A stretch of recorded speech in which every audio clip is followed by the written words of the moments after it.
आज आपको एक कहानी सुनाता हूँ, बैल और गधे की। बैल और गधा। अब बैल और गधा कोई जानवर नहीं है, इंसान के ऊपर है कहानी। तो होता क्या कि दो मित्र एक बार काशी पढ़ने के लिए चले जाते हैं और काफी समय तक वहां शिक्षा ग्रहण करते हैं, अध्ययन करते हैं। जब उनकी पूरी पढ़ाई हो जाती है, दोनों मित्रों के एक साथ पढ़ने के लिए जाते हैं, पूरी पढ़ाई हो जाती है, स्कूल से पास आउट हो जाते हैं। तो दोस्तों उस समय क्या था, साधन तो थे नहीं आने जाने के लिए, यातायात के कोई साधन नहीं थे, ओनली बैलगाड़ी या ऊंट गाड़ी थे। तो वो लोग काशी से पास आउट होने के बाद में अपने गांव के लिए रवाना हुए। अब होता क्या है, वो दिन भर चलते हैं, रात को किसी गांव में रुकते हैं, खाना खा के सो जाते हैं, वही सुबह उठ के फिर रवाना होते हैं।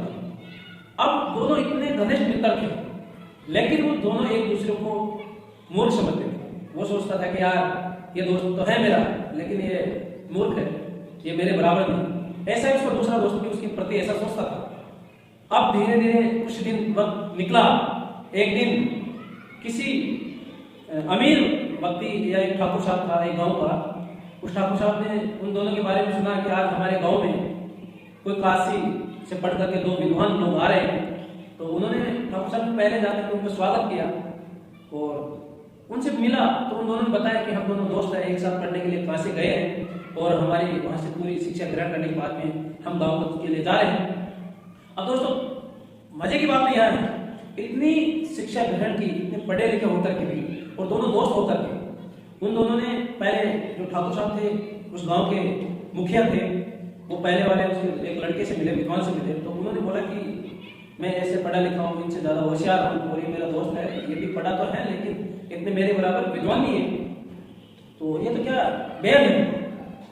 ठीक है, अभी वो ठाकुर साहब समझ गया, वो उस गाँव का मुखिया समझ गया कि ये लोग पढ़े लिखे होकर के अभी तक इनके मन में शिक्षा का वो अस्तित्व नहीं है, इनके अपने अंदर घमंड अहंकार है। ऐसे वो सोचा कि हो सकता है इसके दूसरे विद्वान दोस्त से जाके मिलता हूँ। उससे मिला तो वो उसके मन में भी वही विचार थी। उसने कहा कि ये मेरा दोस्त है, दोनों साथ साथ पढ़े और एक साथ हम गाँव जा रहे हैं, लेकिन ये मेरा दोस्त गधा है।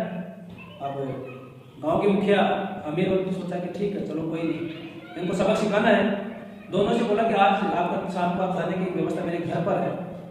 दोनों विद्वान लोगों को आमंत्रित किया और ठाकुर साहब ने उनके घर पे खाने के लिए बुलाया। तो वहां देखकर बड़ा अचंभित हुआ, दोनों विद्वान लोगों को यार लगा शॉट लगा। ठाकुर साहब ने खाने की जगह, भोजन की जगह एक प्लेट में हरा चारा था, एक में सूखा चारा था और दोनों को परोस दिया। दोनों विद्वान बड़े गुस्से में हुए, क्रोधित हुए, लाल पीले हुए। उन्होंने बोला कि ठाकुर साहब आप इतने बड़े अमीर आदमी हो, गांव के मुखिया हो और हमें खाने में चारा डाल दो। तब ठाकुर साहब उस गांव के मुखिया ने बोला कि विद्वान जी आप काशी पढ़ के आए हो, आप लोगों ने ही बताया मुझे कि ये तो बैल है, ये गधा है, तो मैंने उस हिसाब से आपके खाने की व्यवस्था की है।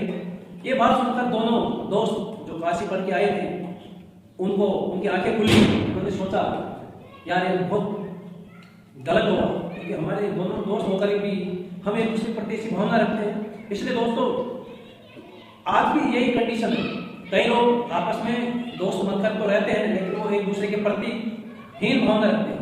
लेकिन वो दोनों भी जानते हैं इस चीज को, लेकिन फिर भी वो दोस्त दुनिया की नजर में रहते हैं। फिर भी हमें अगर दोस्त बन गया तो उसके प्रति सम्मान, उसके प्रति भावनात्मक रूप से जुड़ना, क्योंकि हमारे देश में हर समाज में, क्योंकि हमारे देश की जनसंख्या लगभग 140 करोड़ है, अगर हम एक दूसरे की बुराई करेंगे तो कैसे हमारे देश का विकास होगा।